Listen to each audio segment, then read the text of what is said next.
दोस्तों, इजराइल का नाम लेते ही हमारे दिमाग में उसकी अजेय डिफेंस सिस्टम्स की छवि उभरती है। लेकिन क्या आप जानते हैं कि इजराइल ने अब एक ऐसा खतरनाक हथियार बना लिया है जिससे दुश्मनों की रातों की नींद उड़ गई है? इस नए सुपर हथियार का नाम है आयरन बीम। यह लेजर तकनीक पर आधारित है और इसे देखकर बड़े बड़े देश हिल गए हैं। आखिर ये आयरन बीम है क्या और क्यों इसे दुनिया का सबसे घातक हथियार माना जा रहा है? क्या यह नया हथियार भविष्य के युद्धों को पूरी तरह बदल देगा? इस वीडियो में हम जानेंगे इस रहस्यमयी और जानलेवा आयरन बीम के हर पहलू को, उसके तकनीकी विवरण से लेकर उसकी रणनीतिक महत्व तक। तो जुड़े रहें हमारे साथ इस रोमांचक सफर में। लेकिन आगे बढ़ने से पहले वीडियो को एक लाइक करें और कमेंट बॉक्स में जय हिंद जरूर लिखें।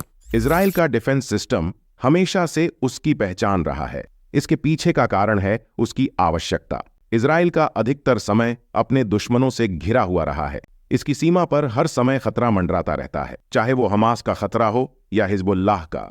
इजराइल हमेशा एक मुश्किल जियोपॉलिटिकल स्थिति में रहा है। यही वजह है कि इजराइल ने अपनी रक्षा को प्राथमिकता दी है। आयरन डोम इजराइल का सबसे चर्चित डिफेंस सिस्टम है जो मिसाइल्स और रॉकेट्स को नष्ट करने में सक्षम है। इसके बाद डेविड स्लिंग और एरो 3 जैसे डिफेंस सिस्टम्स भी हैं। लेकिन अब इजराइल ने अपने इस बेड़े में एक और नया नाम जोड़ा है, आयरन बीम। ये आयरन डोम का नया और उन्नत संस्करण है जो भविष्य के खतरों का सामना करने में इजराइल की क्षमता को और बढ़ाएगा। अब सवाल आता है कि आखिर आयरन बीम की जरूरत क्यों पड़ी? आयरन डोम जैसा उन्नत डिफेंस सिस्टम होते हुए भी इजराइल ने इतनी बड़ी रकम एक नए डिफेंस सिस्टम में क्यों लगाई?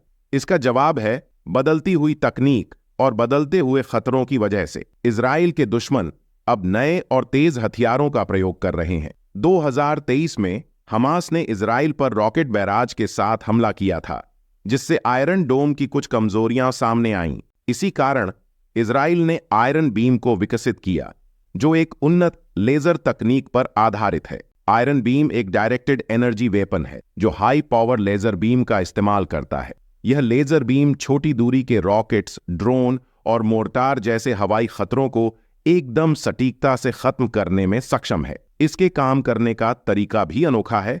यह एक फाइबर लेजर का उपयोग करता है जो टारगेट पर हाई एनर्जी फोकस करता है। जैसे ही कोई खतरा इसके रेंज में आता है, इसका सेंसर सिस्टम उसे ट्रैक करता है और उसे लेजर बीम से नष्ट कर देता है। इस लेजर बीम का पावर लेवल इतना ज्यादा है कि यह लक्ष्य को जलाकर या पिघलाकर नष्ट कर सकता है। अब बात करते हैं आयरन बीम के फायदों की। पारंपरिक मिसाइल इंटरसेप्टर्स की तुलना में डायरेक्टेड एनर्जी वेपन की कुछ खासियतें हैं जो इसे और भी प्रभावशाली बनाती हैं। मिसाइल इंटरसेप्टर्स की लागत काफी अधिक होती है, लेकिन आयरन बीम का प्रत्येक शॉट केवल कुछ डॉलर में ही काम कर देता है। इससे इजराइल की ऑपरेशनल कॉस्ट काफी कम हो जाती है। चूंकि यह एक लेजर है, इसे बार बार रीलोड नहीं करना पड़ता। यह लगातार दुश्मनों का सामना करने में सक्षम है, चाहे खतरे कितने भी हों। इस सिस्टम का एक और फायदा यह है कि इसके इस्तेमाल के बाद किसी प्रकार का मलबा नहीं बचता। पारंपरिक मिसाइल इंटरसेप्टर मलबे छोड़ते हैं, जो अपने आप में एक खतरा होता है। लेजर टेक्नोलॉजी की सबसे बड़ी खासियत इसकी सटीकता है। यह अपने लक्ष्य पर 4 सेकंड से भी कम समय में वार कर सकता है। हर तकनीक की कुछ सीमाएं भी होती हैं। आयरन बीम की कुछ ऐसी ही चुनौतियां हुए हैं। चूंकि यह लेजर तकनीक है, इसे बादलों, धुंध और भारी वर्षा के दौरान इस्तेमाल करना मुश्किल हो सकता है। लेजर बीम को लक्ष्य पर कुछ सेकंड के लिए फोकस करना पड़ता है ताकि वह पूरी तरह नष्ट हो सके। तेज रॉकेट्स और हाइपरसोनिक हथियारों को रोकने में इसकी प्रभावशीलता अभी तक सिद्ध नहीं हुई है। इन सीमाओं के बावजूद यह सिस्टम धीमी गति वाले ड्रोन, मोर्टार और छोटे रॉकेट्स के लिए काफी प्रभावी साबित हो सकता है। इस आयरन बीम सिस्टम का इस्तेमाल कर इजराइल अपनी हवाई सुरक्षा को मजबूत बना रहा है। इसकी क्षमता के कारण इजराइल दुश्मन के हमलों का सामना अधिक कुशलता से कर सकेगा। आयरन बीम न केवल इजराइल को अधिक सुरक्षित बनाएगा, बल्कि उसके दुश्मनों को डराने के लिए भी एक बड़ी रणनीतिक बढ़त साबित होगा। इजराइल के अधिकारी भी इसे भविष्य के युद्धों के लिए क्रांतिकारी मानते हैं। इजराइल ने आयरन बीम का पहला टेस्ट 2023 में हमास के हमलों के दौरान किया।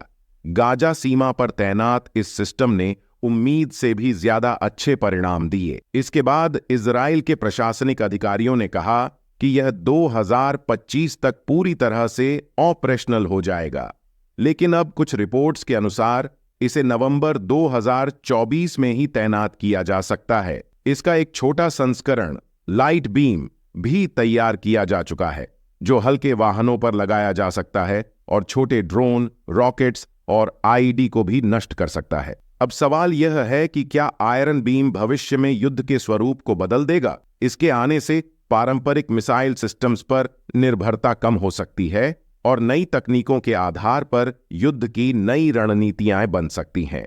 विशेषज्ञ मानते हैं कि इससे भविष्य में युद्ध की लागत और टोल को कम किया जा सकता है। यह सिस्टम इजराइल के डिफेंस सिस्टम्स का 5वां स्तंभ बनकर उभरेगा और इसे आने वाले समय में और भी अधिक उन्नत किया जा सकता है। तो दोस्तों, इजराइल का आयरन बीम एक ऐसा हथियार है जो भविष्य के युद्धों में एक नई दिशा तय कर सकता है। इस लेजर सिस्टम की तकनीक, सटीकता और लागत में कमी इसे युद्ध के क्षेत्र में एक अनमोल हथियार बनाते हैं। लेकिन क्या यह भविष्य में हर देश के डिफेंस सिस्टम का हिस्सा बन पाएगा? और क्या यह वास्तव में आधुनिक युद्ध का चेहरा बदल सकता है?